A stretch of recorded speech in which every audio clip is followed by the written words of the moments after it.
Another thing that helps when it comes to that monotone delivery is actually how we move. And you would think that that wouldn't really make a difference, but it does, because when we move our body, it actually inflects how we talk.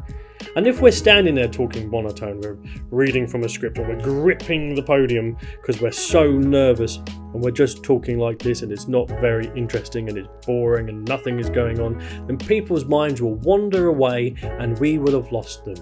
So use gestures. If you're talking about something which was really high, the stock price rocketed up, use your hands.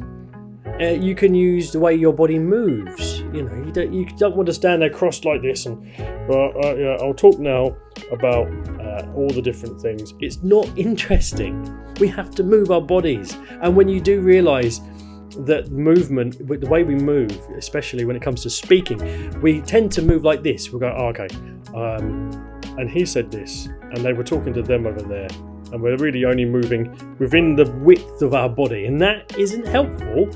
What we need to do is branch out a bit, arms out, away from us. We don't want to reach over our head, because there's something called the power zone of gestures, which is to the top of our head down to our belt buckle.